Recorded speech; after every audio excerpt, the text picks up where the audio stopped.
Hello, art lovers. Welcome to the Art Bit. The name is Chisomo Nyoenda, and this is the time that we get to sit down and talk about my art, Oceana Siana, my artist, Oceana Siana, kind visual art, kind modeling, kind anzatu, oimba zoimba imba. My producer and this in Azotelo, we come together and just talk everything art. It's 2026. Happy New Year, and I am so glad to be back this year with more of art and the art industry itself in the country. And today we are talking everything modeling. You don't know where the Modeling Association of Malawi. Chris Kunda, welcome.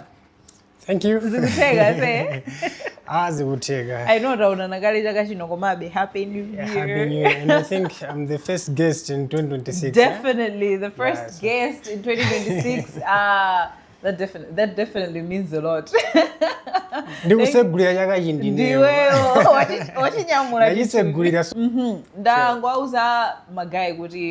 coming from Modeling Association of Malawi. So tell us who you are, what you do, Modeling Association of Malawi. All right. So Models Association of Malawi is a group of models. Mamondi was a man abula pamoze. Ndi kupanga form a group kabene team.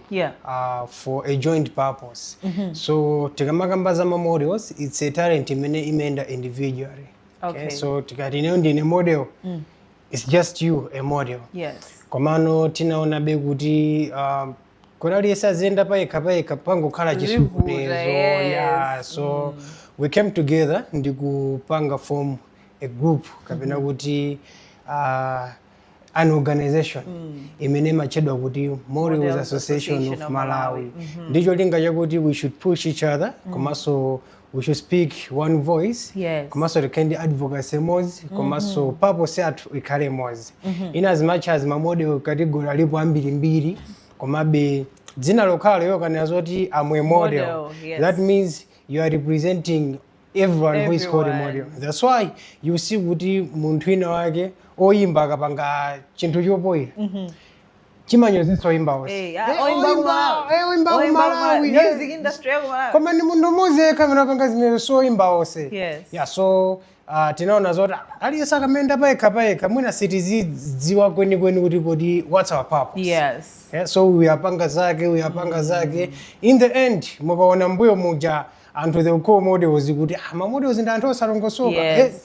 Makolo samalola anthu amene joli mwana wakhe ulowerera ukafika mepo po walowerera iwe kuti ukhaze kuti ufuna ukhaye model ndo uzithawa kwanu those days anthu akwanu asadziwe. Yes. But now you see kuti makolo they're encouraging the children to be models.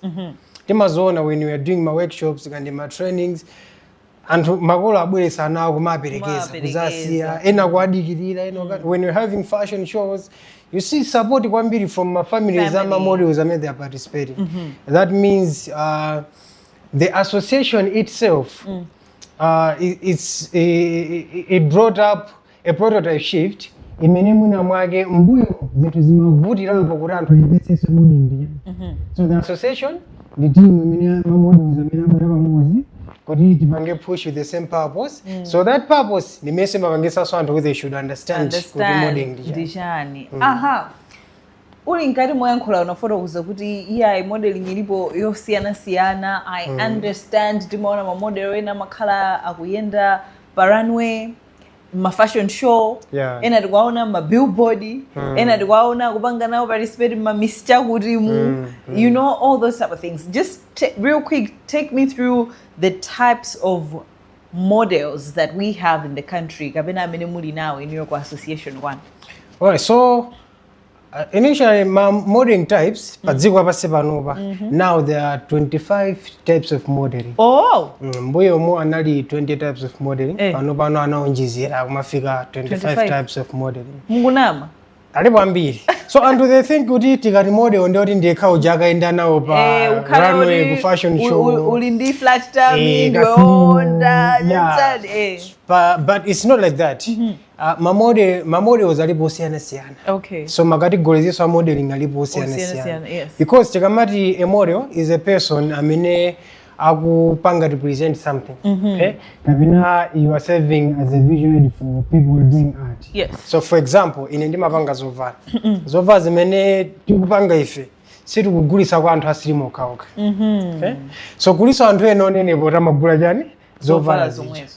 So munthu uja kuti timugulise outfit ija toyenera zoti timpase a picture kuti outfit itati yavalidwa wavala munthu wathupi chioneka itakuoneka bwanji, wavala munthu ochepa thupi zooneka bwanji. Okay, that's why ma modeling types anachuluka ngomapanga accommodate anthu ama different types of bodies kuti anthu ama precise amene ali amatupi okulirapo aliso ndi category yawo, so we call it a precise modeling. So you're now breaking that thought thinking yomwe timaganiza kuti tikanena model we already thinking of munthu wa slim. Modeling is more than just how you look. So wandifusa zama categories za modeling pali ma fashion models. I mean wande kuti I saw you did fashion modeling for a certain brand. I think it's I do that too sometimes. You wear my outfits. I'm a designers kapena ma shop, ma fashion shop. Just taking pictures. That's fashion modeling. Looking good in the way you did. Yes. Yeah, so palima runway models. Amine wanda amine ajamma kaona kuma fashion show aja Mzinda lifestyle fashion show. You know, shades of beauty fashion. Yes. And amine amenda runway aja. They are models. Okay, they're called runway so they are models. Called runway models. Okay. They kuliso ma commercial models. Okay. So I even saw you doing commercial modeling as well. Thank you, muntu yakupangire fande bali bosa kubizia. Yeah, so my commercial models, those are my models. I mean, they do my adverts. So you are selling a certain product, or a certain brand, or a certain service. So you're showing an advert, speaking, blah blah blah. That's commercial modeling. Okay. My commercial modeling, commercial models omwewa. I'm not talking about billboard. Yeah. So paliso my promotion models. Yes. So my promotion models, they also sell a product or a brand, but it's different from commercial modeling because these ones I'm a bit background. Okay. Kandi ku trade fair kuja, so you see my models tava ma t-shirts, tatenga ma flyer kugaya anthu aja, ndikuma photokozea. That's promotion modeling. Okay. So pala anthu ena ake they've been doing modeling mbuyo musemu kwa masaa madzawo zoti they're doing modeling. Natitenga ni makapanga zako. No. Umapanga modeling. Yeah, sure. So makategories walipo ambiri. Pali ena timati ma show models. My models are joti, they are above 40.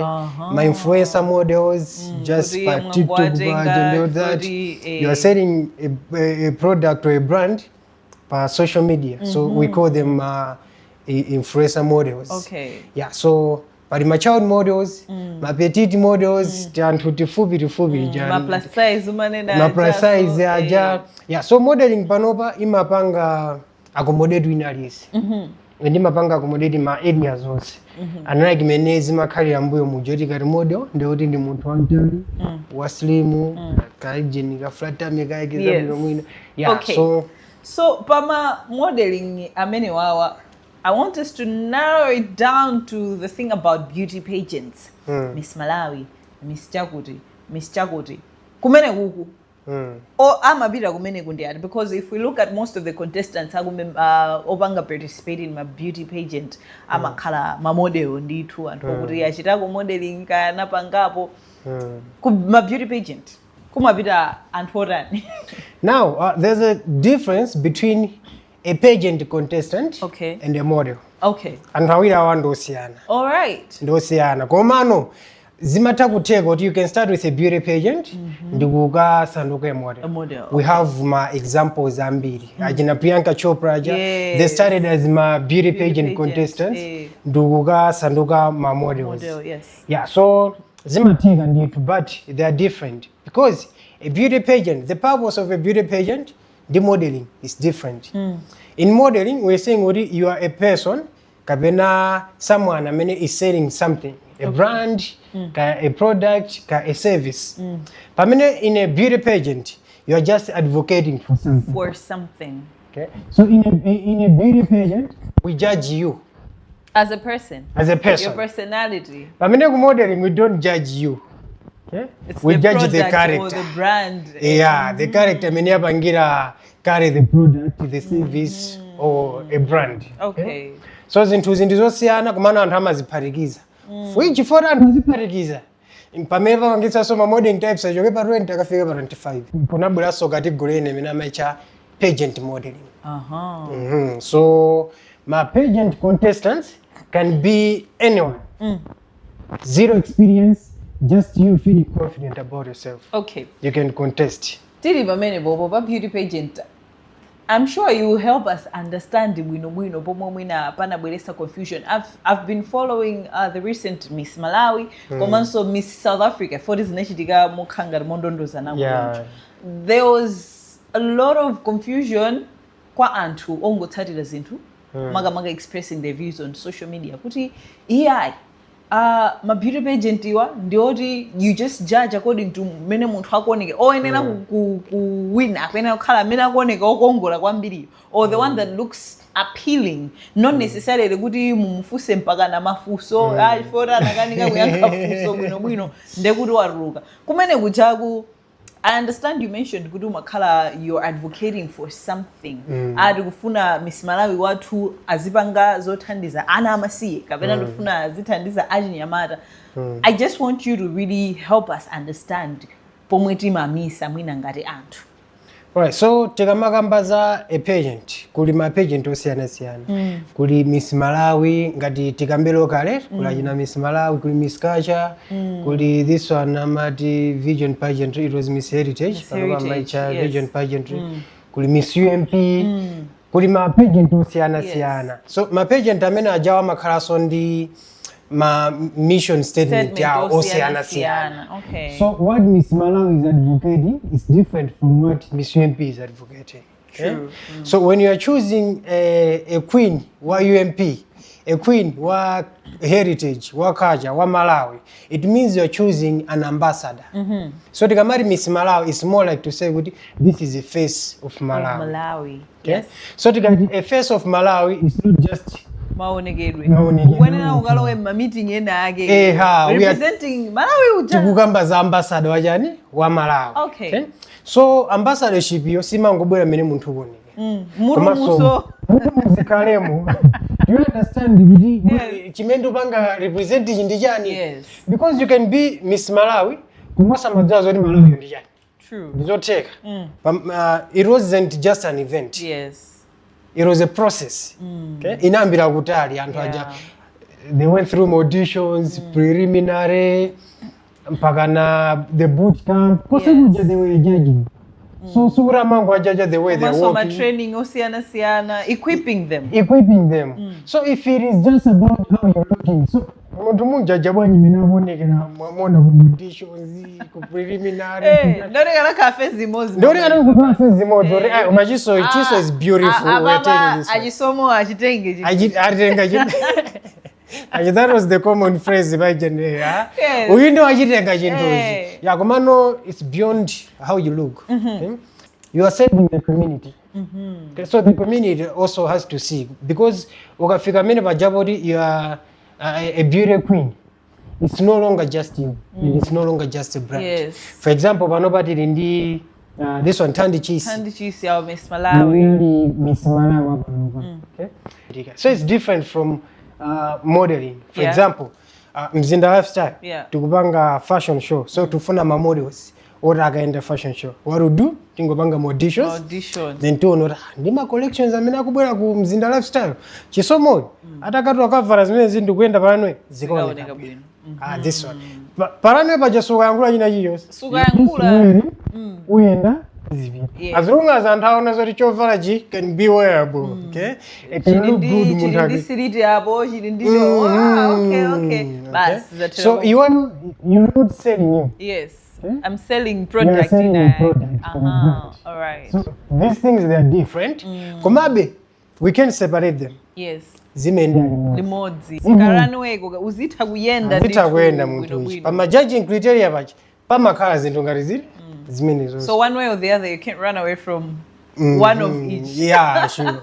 All right, Chris, thank you so much bopanga clear that confusion. I think what it's a grammar so kuti zinthu zizimaendelana komano it's what you're representing. Yeah, sure. That actually matters.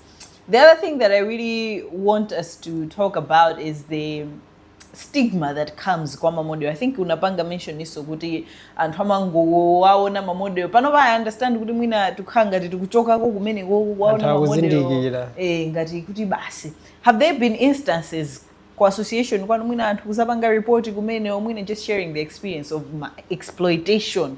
Because if I look at the modeling industry itself, I think a good percentage ndatsikana compared to anyamata. My instances exploitation modeling yakuno watu. Yeah, zimachitika maripoti ngarameri malandira kwambiri. And I don't think kuti zingatheka mpana. Yeah, because as you said earlier, the modeling industry panopa is just growing kumalawi kuno. We are not yet there. So in as much as if my players we understand what they're doing, kumano if you look at the general public, when is a small percentage may they understand kuti kumalawi modeling and modeling ndani and kuti modeling is a profession. And they come to us, we address them, and kuti tikumana ndi odandaulawo komanso amene akudandaulidwawo.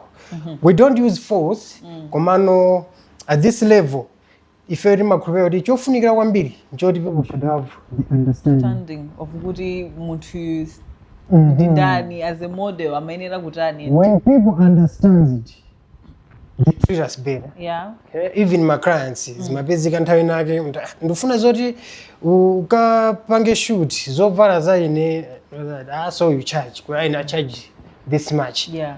Kungojangulisako iwe ndrama yose kapange ninoka. I'm capable, eh? Yeah, so komano panopa we can see kuti now pang'ono anthu akumvesesa kuti when you charge them kuti for runway show ina charge this much. Yes. Okay, amachitengo ra. Okay, this one is a professional agent. Yeah. And for a shoot I charge this much, and for an advert I charge this much. So we are still fighting those battles. Exploitation imachitika kwambiri. Komano I can say kuti pang'ono ndi pang'ono you're walking out of the woods. Zikuteka. All right. How do you help mwina models athu kuno kumalawi kumvesesa the issues of professionalism komanso ma issues amwina ma contract, because mwina ndimaona ngati zinthu zina zimavuta ikakhala gentleman's agreement. Ndikupasa 50p uzangooneka mu music video, tingopita kwina kwake tipita kunyanja tikakupasa chilichonse, you know, mwakukambirana pakamwa. There's no contract or kuti nkhaniyo uyipitise ku court ndizovuta muna sainana pale ma issues are ma contract, really treating modeling as an actual career and profession. How do you help my models at? Alright, so one of the most important things imeinaburisa Modeling Association of Malawi, it was that issue kuti anthu ambiri they were doing modeling komano iwo enoage mapairs kusamamvetsetsa kuti modeling is a profession and timenera kupanga zinthu motani. So we established this entity kuti tizipanga offer ma trainings. Okay? So we train models, okay? Either physically or online. So we have our own platforms. I mean, timakambirana ngati ma models whenever they're having my challenges. How can I handle these issues to do with my contracts? And we help them to draft my contract. And they draft all card on a contract and then we advise. Sure. Another interesting thing that I would like us to explore, the issue of ma commercial models. My contract, I mean, briefly, I just want you to kungoju nigira. I'll give you an example. Ine dine model. Company yanu yandipanga haya kuti arifuna zithuzi tikaike pa billboard. Ndemungandika pa billboard musita center. Ma highway musemu. Ndimenemo for 2 years. Ine ndinangoja ka 500,000. Ndinangoja ka 200,000. Kathera bari pompo. Koma billboard ije ndei kukhala. Koma 3 years. Pakana wamba fufurika ndi dzuwa. Koma pakana dzuwa kujeka. Kukhala kupelepeseka billboard. Anthu mayiro ri koma chisomo ndakudya mani ntawundi. Ine nduyenda pakabaza 200,000 inatha kale. Zinoga zimene zimayenda bwanji. Ma contract ama commercial models yo amaenda bwanji. I really want to understand because I feel like it's unfair. All right. Yeah. So every agreement, imenolo kala ndi duration. Okay? If you are going into an agreement, palibe agreement yamwe yaya. Mwina ngarali wo wina koma model kulibe agreement yamwe yaya. Agreement imene inero semene zikandi duration. Kuti ase iwe we are hiring you for an advert. Yeah. Advert yathu tipangarani for this long. So pale models ena amakaza kuti mwina they are not under the models association because the models ena they are operating as an island. Okay. Yeah. So amapezeka zoti apanga zinthu ziya with an excitement. Kuti company yakuti yanditengeneyo ZBS nakeba Ni blower basa Peter. Okay? So ukamaza zindikira zoti you signed the agreement yosakwa. Mwaikakaye chidindo. Akangantakari. Yeah, so mistake imene mamodels ambiri amapanga ndikuti they sign my agreement ali ndi excitement. So we encourage kuti model at least have a manager. Yeah. If you don't have a manager, at least have my advisors. My advisors oti akuunikire. Akuunikire kuti contract hii ndio sawana. Contract hii muperewera zakuti. Kozi izakupweteka. Okay? So zimene zima muthandiza model kuti ngati ukapanga commercial modeling uzidziwa zoti okay akundilipira mwakuti kuti ndrama imene is it for the shoot kapena including distribution, yeah. Because ndi zinthu ziwiri zosiyana. So anthu amazaza zoti achaja zinthu zija ungochaja for a shoot distribution yake usaona kuti iyenda model wapatsa ulere distribution. So anthu aja they have my rights okuti they can do anything with your pictures. Pamene a normal contract imene azakuti izipanga specify bwinobwino. But I say shoot my pictures are we are only using them for a lookbook.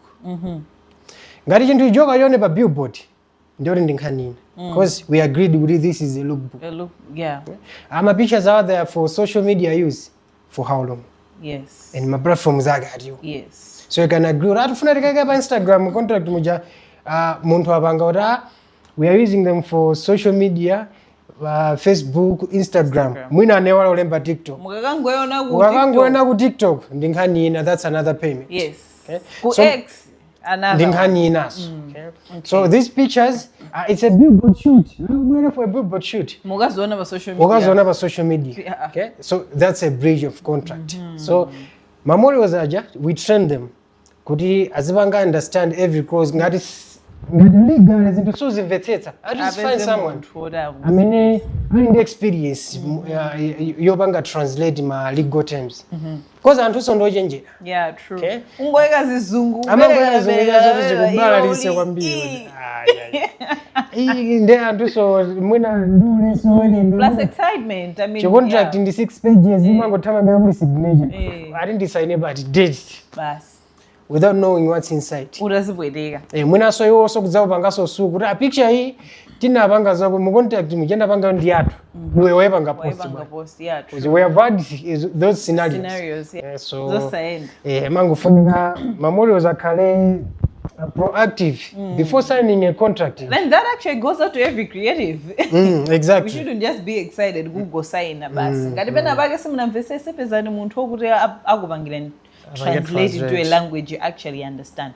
Chris, real quick, as we're going towards the end of our chat, the government has a lot of parastatals now that are catering for the arts sector. Kulashina Kosoma, kulashina the Nahek bill, at Department of Arts, a lot of departments that are working hand in hand in DFA and for Aluso. As Models Association of Malawi, are you in any way working with these branches kuti mwina titekupitisa chitsogolo cha modeling kuno ku Malawi? Yeah, talking about the government, there have been a support system kwambiri ku Models Association of Malawi. Okay, that's good. Because one of the interesting things, kuti many the whole process yobanga from the NAHEC bill, Yes. we were involved as Models Nice. Association, also as the Fashion Association, because kuli ma entity awiri, kuli Fashion Association and then kuli Models Association.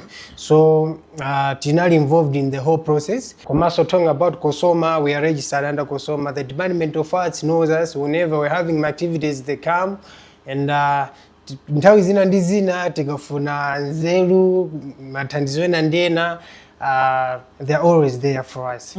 So the government, we can separate the arts from the government in this modern era. Timenazo rizende alimodzi. So yeah, I can say with the government, tilibobo. All right. Yeah, sure. Chabwin, I'm glad to hear that, because I think it's high time that we receive the support that we deserve as an art sector, because we're doing great. We're talking about modeling, film, music, we're doing our part. So it's good to learn, Guri. You guys are also receiving the support you deserve. All right, please. Thank you so much for coming to sit down with me, having a chat with me, the first Artbeat conversation. 2026. All right, thank you so much for coming. And thank you so much for having us, the Models Association of Malawi. We don't take it for granted. All right. All right, beautiful people. And it's a wrap. Minimum managers and Chris Kunda from Models Association of Malawi. We were talking everything modeling. And I'm sure Kuti inuyo mapunzira ziwiri zitatu, things that we needed to know and explore about this art ya modeling. Yeah, tisamangwaonera anthu apasi, they are also a work of art. Let's support them in ways that we can, as companies, as individuals. Yeah, let's pay them their worth. It's important. All right, many thanks to you for being there. The name is Chisomo Nyirenda. Remember, Artbeat comes to your screen every Tuesday from 6 p.m. The name is Chisomo Nyirenda. Until next time, stay creative.